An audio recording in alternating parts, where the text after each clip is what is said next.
Welcome to my channel.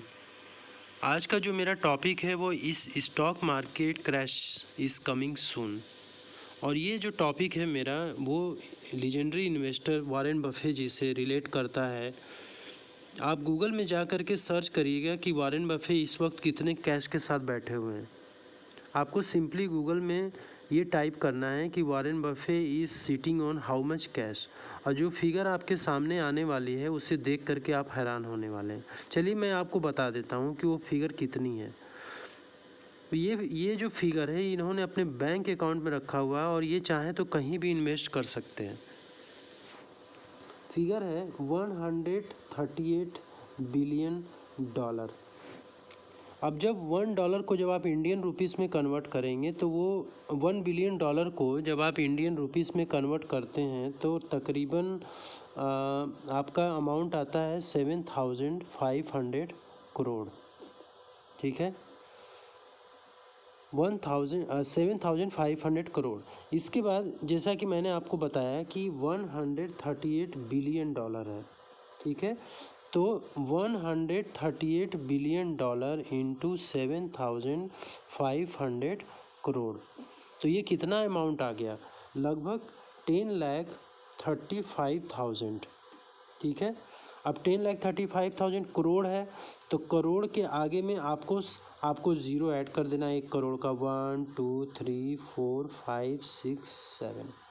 ये इतना रुपया रखे अपने पास क्यों रखे हुए हैं? क्यों क्यों ये क्या पागल हैं क्या जो इतना रुपया अपने पास रखे हुए हैं?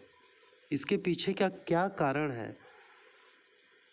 फ्रेंड्स, आज का जो मेरा टॉपिक है कि इस stock market crash is coming soon. आज हम इसी टॉपिक के बारे में बात करने वाले हैं।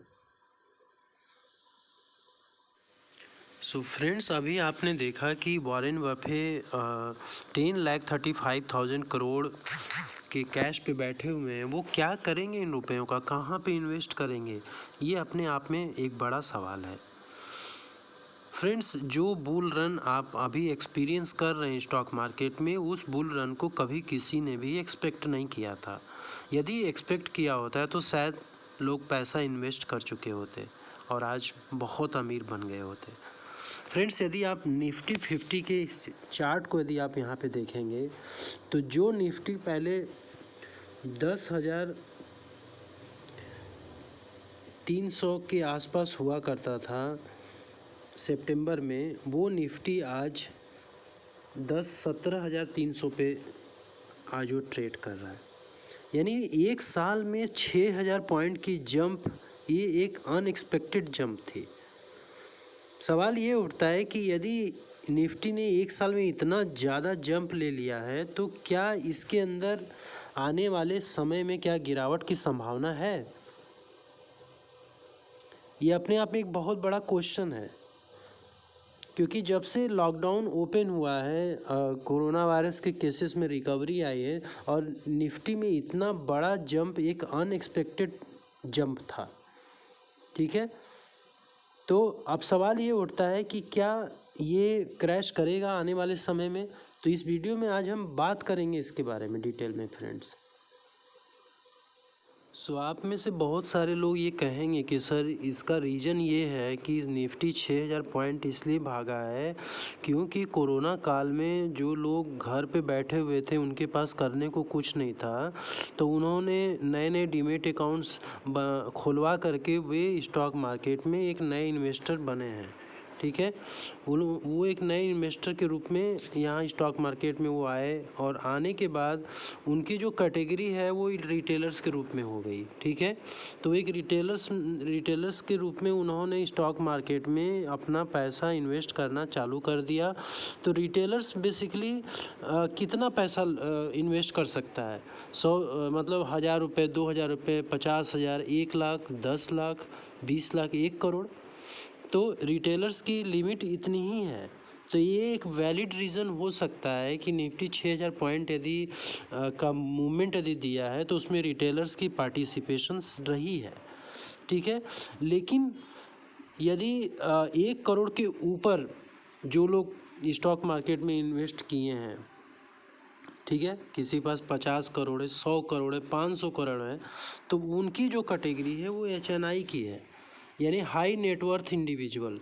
तो ये लोग भी स्टॉक मार्केट में पैसा डाले हैं, जिसके वजह से कि स्टॉक मार्केट में मूवमेंट आई है। ये सेकंड वैलिड रीज़न हो सकता है कि निफ्टी में 6000 पॉइंट का यदि बुल रन आया है तो HNI ने भी पैसा डाला है।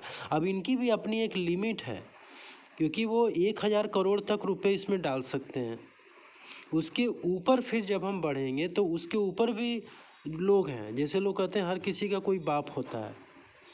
तो जो थर्ड कैटेगरीज है वो है DIIs की, जिसको कि डोमेस्टिक इंस्टीट्यूशनल इन्वेस्टर्स बोलते हैं। अब जैसे कि आप DIIs में LIC का एग्जांपल ले लीजिए। आपको पता है कि बैंक अकाउंट में जो भी आप पैसे रखते हो उस पर आपको कुछ ब्याज उतना मिलता नहीं है, 4% 5% का ब्याज मिलता है। तो आप क्या करते हो कि वो पैसा आप स्टॉक मार्केट में लाके लगाते हो, ठीक है। वैसे LIC है, LIC एक डोमेस्टिक इंस्टीट्यूशनल इन्वेस्टर्स है या म्यूचुअल फंड कह सकते हैं। तो जो पैसा LIC को आप देते हैं वो LIC स्टॉक मार्केट में ही इन्वेस्ट करता है। तो LIC डोमेस्टिक इंस्टीट्यूशनल इन्वेस्टर्स है, तो वो 1000 करोड़ 2000 करोड़ 5000 करोड़ रुपये वो इन्वेस्ट करते हैं।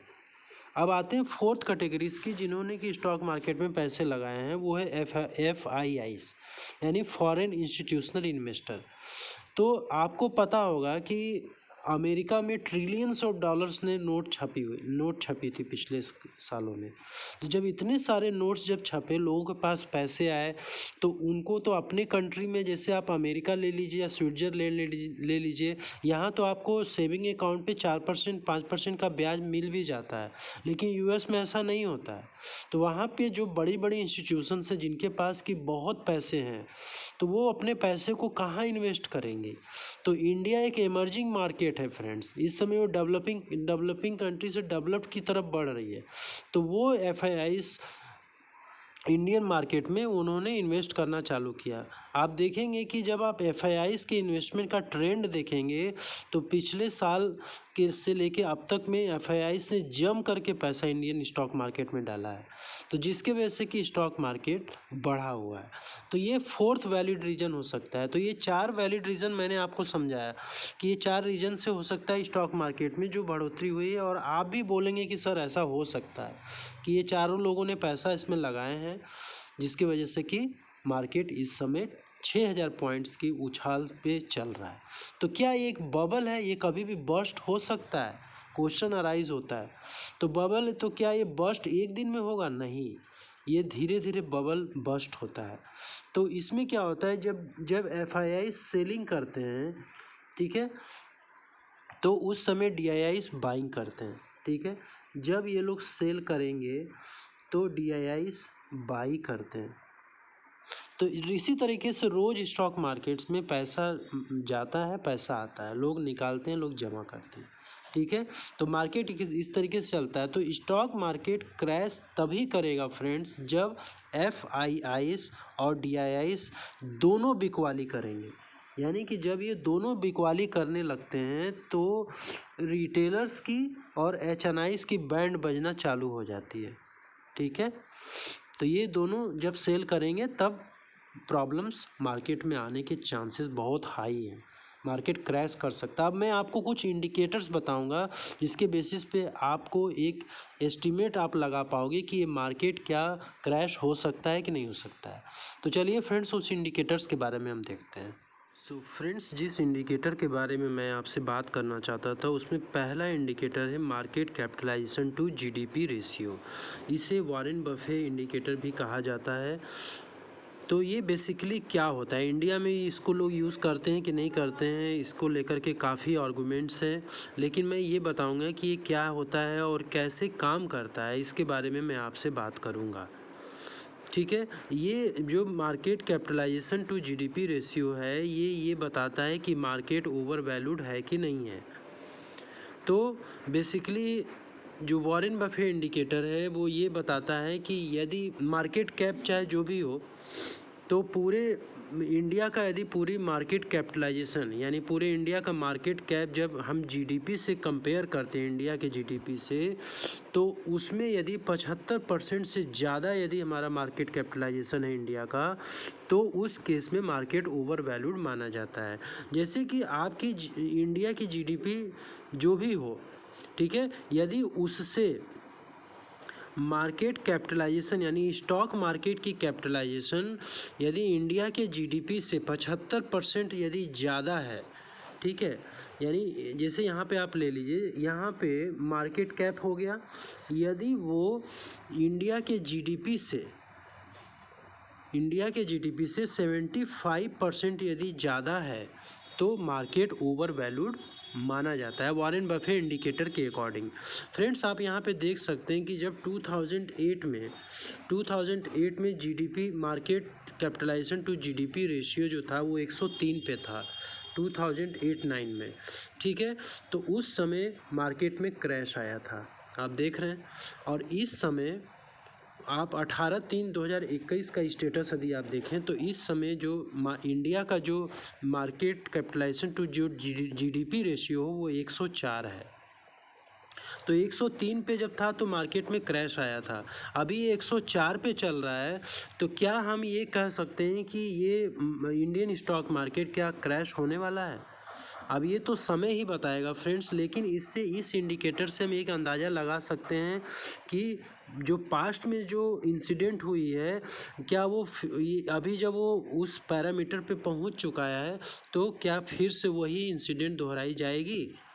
तो पूरी संभावना है कि ऐसा हो सकता है, ठीक है। अब हम दूसरे इंडिकेटर की तरफ बढ़ते हैं कि ये पता लगाने के लिए कि हमारा market Indian stock market over valued है या नहीं है। सो फ्रेंड्स, जो सेकेंड इंडिकेटर है स्टॉक मार्केट ओवर वैल्यूड है कि नहीं है उसको मेज़र करने के लिए, वो है पीई रेशियो, ठीक है। तो हम यहाँ पे निफ्टी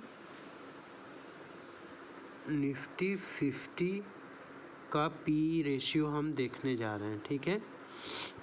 और हम ये पता लगाने की कोशिश करेंगे कि निफ्टी 50 ओवर वैल्यूड है कि नहीं है।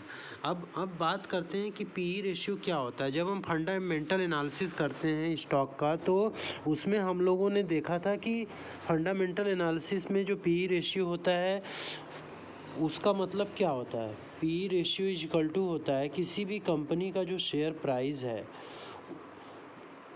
एमपीएस अपॉन ईपीएस, ठीक है, यानी प्राइस अपॉन ईपीएस। तो किसी भी कंपनी का जो प्राइस चल रहा है और उसका जो अर्निंग पर शेयर है, जब आप उसको डिवाइड कर दोगे तो पी रेशियो आ जाता है, ठीक है। जैसे मान लीजिए कि किसी भी कंपनी का प्राइस 100 रुपया चल रहा है और कंपनी एक शेयर पे 10 रुपया कमाती है, तो उस कंपनी का जो पी है वो 10 रुपये आएगा, ठीक है, यानी 10 रुपये वो ज़्यादा पे मार्केट में ट्रेड कर रहा है। तो जैसे कि रिलायंस इंडस्ट्रीज़ है फ्रेंड, रिलायंस इंडस्ट्रीज़ का मान लीजिए प्राइस जो भी है, यदि आप उसके अर्निंग से उसको डिवाइड करोगे रिलायंस इंडस्ट्री के, तो उसका पी 30 आएगा।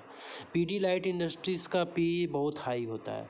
तो वहाँ पे जब शेयर्स में पी को जब हम कैलकुलेट करते हैं तो वहाँ पे फिर दूसरा केस आ जाता है, सेक्टर का केस आ जाता है, क्योंकि कुछ सेक्टर्स में पी हाई होता है तो वो कंपनी भी बहुत ही टॉप क्वालिटी की कंपनी होती है, इसलिए वो ज़्यादा पी कमांड करती है मार्केट में, ठीक है। इसलिए हमें स्टॉक में सेक्टर स्पेसिफिक होकर के ही पी को इवेलुएट करना चाहिए, ठीक है। लेकिन जब हम निफ्टी पी की बात करते हैं तो यहाँ पे एवरेज पी से मेरा मतलब है, निफ्टी पी की जब बात होती है तो एवरेज पी से मतलब है, ठीक है, एवरेज पी। सो फ्रेंड्स, आप यहाँ पे देखिए निफ्टी का जो एवरेज पी है, यदि निफ्टी 50 क्या है कि 50 जो इंडिया में टॉप 50 कंपनीज है उसका एक इंडेक्स बना हुआ है, ठीक है। तो उसका जो एवरेज पी है वो यदि 50 से लेके 30 के रेंज में रहता है तो एक अलार्म दे देता है सेल करने के लिए, ठीक है, यानी कि वो बेचने के लिए एक अलार्म बज जाती है, घंटी बज जाती है सेल करने के लिए, या मार्केट जो है वहाँ से नीचे जाने वाला है वो आपको एक इंडिकेशन दे देता है। तो आप वहाँ पे अपना पोजीशन शॉर्ट कर सकते हो, ठीक है, और या तो फिर आप पोजीशन वहाँ पे न बनाएं तो ही बेहतर है। इसके बाद तो वो वेरी एक्सपेंसिव की कैटेगरी में आता है। अब एक्सपेंसिव क्या है कि जब निफ्टी का पी रेशियो 20 से 25 के बीच में चल रहा होता है तो उस केस में निफ्टी एक्सपेंसिव माना जाता है। उस केस में आपको क्या करना है, 80% प्रॉफिट आपको बुक कर लेनी है और उसके बाद आपको वेट करना है बेटर एंट्री लेवल का। एवरेज क्या है, जब 15 से 20 के बीच में जब चल रहा होता है निफ्टी तो उस समय आप बाई करके होल्ड कर सकते हो, ठीक है। या आप तो बाई करो या फिर आप पहले से पोजीशन बनाए तो आप होल्ड कर सकते हो। जब आपका 12 से 15 के बीच में होता है तो निफ्टी इन एक्सपेंसिव होता है, यानी सस्ता होता है। आप वहाँ पे ख़रीदारी जितना मन करे उतना आप ख़रीदारी कर सकते हो निफ्टी में। इसके बाद जब निफ्टी एक्सट्रीमली एक्सपेंसिव यानी बिलो 12 होता है तो वो एक्सट्रीमली इनएक्सपेंसिव होता है, बहुत सस्ता होता है, ठीक है फ्रेंड्स। तो वहाँ पे आपको जितना भी पैसा है आपको खरीदने के लिए लगाना चाहिए, ठीक है। तो ये है एवरेज पी, जो कि इंडिकेट करता है कि मार्केट ओवर वैल्यूड है कि नहीं है, ठीक है। इसलिए आपको निफ्टी 50 का एवरेज पी हमेशा देखना चाहिए और देख करके अपना इन्वेस्टमेंट डिसीजन लेना चाहिए। अब फ्रेंड्स ये तो हो गया कि आपको मैंने एक नटशेल में समझा दिया कि इतने से इतने के बीच में होगा। मैं निफ्टी 50 के एवरेज पी का हिस्ट्री आपको दिखाता हूँ। फ्रेंड्स यहाँ पे निफ्टी 50 का एवरेज पी जब आप पूरे ईयर का ये कंपेयर करते हैं तो आप 1999 से लेकर के 2021 तक देखिए, आपको बीच में जो है कभी इनएक्सपेंसिव, कभी एक्सपेंसिव, कभी आपको एवरेज, इस तरीके से आपको मिला रहा होगा। लेकिन आप देखिए 2018 से लेकर के 2021 तक का जो ये पीरियड आपको यहाँ पे दिख रहा है फ्रेंड्स, ये आप देखिए यहाँ पे ये जो पीरियड आपको दिख रहा है ये टोटली जो है निफ्टी 50 के एवरेज पी से बहुत ज़्यादा है, ठीक है। यानी ये 25 से 30 के बीच का ये पूरा जितना भी रेट में आप देख रहे हैं ये 25 से 30 का है, जो कि ये इंडिकेट करता है कि एक्सट्रीमली एक्सपेंसिव है। बीच में आपको यहाँ 2008 में मिला था, 2008 में ये बिलो 15 चीप था, बहुत चीप था निफ्टी 2008 में, ठीक है। इसके बाद आपको फेयरली प्राइस की कैटेगरी में यहाँ पे आपको मिला था, ठीक। तो इस तरीके से ये जो डिटेल है आपको ये बताता है कि निफ्टी 50 जो है 2018 से लेकर 2021 तक इस समय वेरी एक्सपेंसिव की कैटेगरी में चल रहा है। तो ये एक क्लियर इंडिकेशन है कि जब एफआईआईज और डीआईज प्रॉफिट बुकिंग करना चालू करेंगे तो निफ्टी 50 क्रैश हो सकता है, ठीक है। आपको ये डाटा हमेशा रीड करना चाहिए। फ्रेंड्स यहाँ पे आप देखिए कि 2008 में जब निफ्टी का पी 28 हुआ करता था तो उस समय निफ्टी में क्रैश आया था। लेकिन जब कोरोना वायरस के टाइम में ये एक अनएक्सपेक्टेड इवेंट था, निफ्टी का पी तकरीबन 25-26 चल रहा था, लेकिन अचानक से अनएक्सपेक्टेड कोरोना वायरस आ गया तो निफ्टी ने फॉल किया। इसके बाद क्या हो गया, निफ्टी 40 तक भी चला गया लेकिन निफ्टी में क्रैश नहीं आया। बहुत सारे लोग ये सवाल करेंगे कि सर अभी आपने थोड़ी देर पहले बताया कि निफ्टी जब 25 से 30 के बीच पी में होता है तो वो वेरी एक्सपेंसिव की कैटेगरी में आता है, वहाँ पे आपको शॉर्ट करना चाहिए, मार्केट को सेल करना चाहिए, एंट्री नहीं लेनी चाहिए। लेकिन यहाँ पे सिचुएशन तो कुछ और है। एक्चुअली देखिए मैं आपको बताता हूँ कि जैसे मैंने अभी आपको बताया कि पी रेशियो इक्वल टू क्या होता है, प्राइस अपॉन अर्निंग्स होता है ना, प्राइस अपॉन अर्निंग। तो जब कोरोना वायरस आया था तो उस समय जो कंपनीज़ की अर्निंग्स थी उस पर काफ़ी इफ़ेक्ट आया, ठीक है। तो कंपनीज़ की अर्निंग्स पे जब इफ़ेक्ट आया तो लेकिन लोगों के अंदर ये भरोसा था कि कंपनी की अर्निंग्स पे इफ़ेक्ट आया लेकिन कंपनी नहीं डूबेगी, तो उन्होंने क्या किया, मार्केट में पैसा लगाना चालू किया, क्योंकि उन्हें ये पता था कि जैसे ये सिचुएशन सही होगा वैसे कंपनी की अर्निंग्स जो है भागेगी। तो आपको ये पता होना चाहिए कि शेयर मार्केट जो होता है वो फ्यूचर प्रॉस्पेक्ट को देख करके काम करता है, यानी कंपनी के फ्यूचर अर्निंग्स को देख करके ही वो काम करता है, इसलिए इतना बड़ा उछाल जो है मार्केट में आया, ठीक है। तो ये एक पर्सपेक्टिव है, एक परसेप्शन है जो कि ये बताता है कि कंपनी की अर्निंग्स यदि सुधरेगी तो उसके पहले ही मार्केट जो है, मार्केट में जो बड़े बड़े निवेशक होते हैं पोजीशन बना लेते हैं, ठीक है। अब हम नेक्स्ट इंडिकेटर की तरफ बढ़ते हैं फ्रेंड्स। जो नेक्स्ट इंडिकेटर है निफ्टी ओवर वैल्यूड है कि नहीं उसको मेज़र करने के लिए, वो है price to book value ratio. अब price to book value ratio क्या होता है, जैसे मान लीजिए कि कंपनी की जो भी एसेट्स होती है, ठीक है, book value is equal to assets minus liabilities, ठीक है। Book value equal to assets minus liabilities होता है। तो प्राइस टू बुक वैल्यू अब कैसे निकलेगा? तो प्राइस टू बुक वैल्यू निकालने के लिए फ्रेंड्स आप क्या करेंगे, कंपनी का जो मार्केट प्राइस पर शेयर है उससे आप बुक वैल्यू को डिवाइड कर देंगे, ठीक है।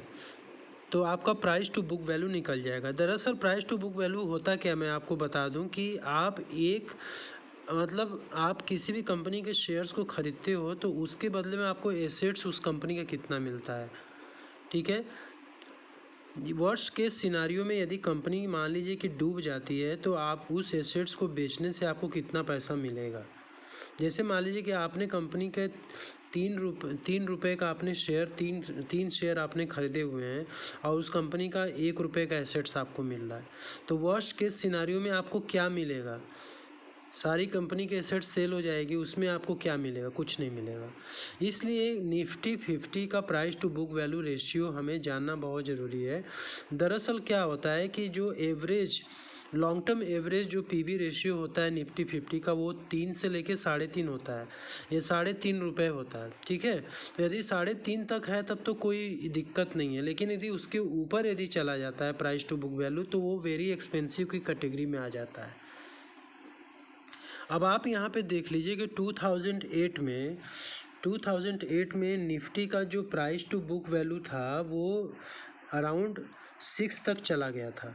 तो उस टाइम देखिए कितना बड़ा फॉल आया था निफ्टी में, ठीक है। अभी देखिए निफ्टी का जो प्राइस टू बुक वैल्यू है वो करीब मैं देख पा रहा हूँ कि करीब 5 के ऊपर है, यानी कि लगभग 6 को पार करने वाला है।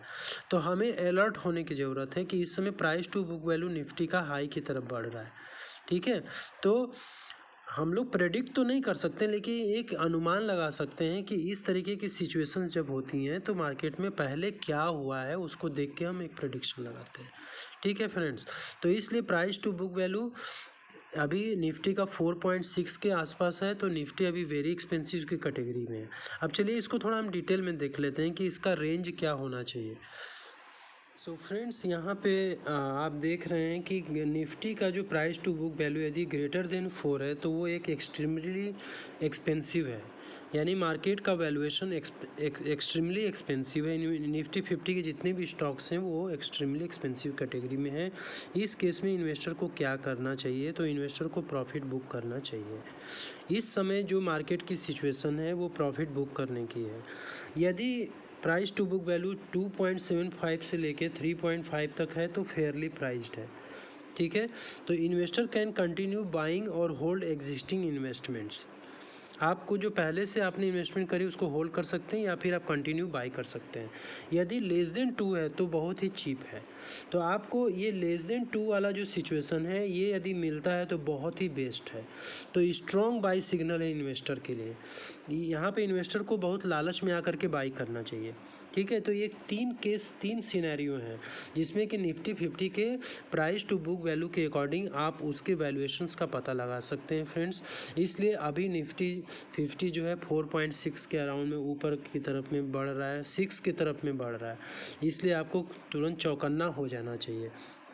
बात यह है कि हम मार्केट को हम लोग प्रेडिक्ट नहीं कर सकते कि आगे क्या होने वाला है, लेकिन हम एक इमेजिनेशन एक एस्टिमेट कर रहे हैं बेस्ड ऑन वेरियस इंडिकेटर्स की इस तरीके की चीज़ें यदि होती हैं तो फिर क्या होगा, ठीक है।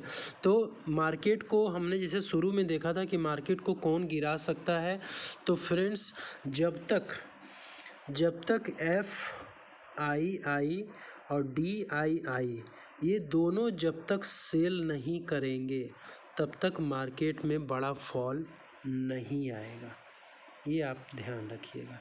जब ये दोनों सेलिंग करना चालू करेंगे तब मार्केट क्रैश होगा।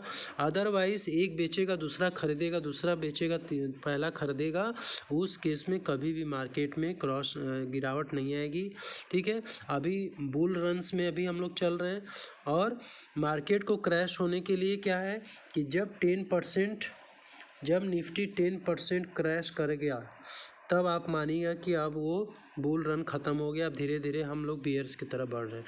अभी तो हम लोग 10% ऊपर ही अभी रन चल रहा है, ठीक है, लेकिन हमें थोड़ी सी सावधानी बरतनी ज़रूरी है। सो फ्रेंड्स, ये थी छोटी सी इन्फॉर्मेशन जो मैं आपके साथ बांटना चाहता था। फ्रेंड्स, यदि वीडियो अच्छा लगे तो लाइक शेयर ज़रूर करिएगा। Thank you so much.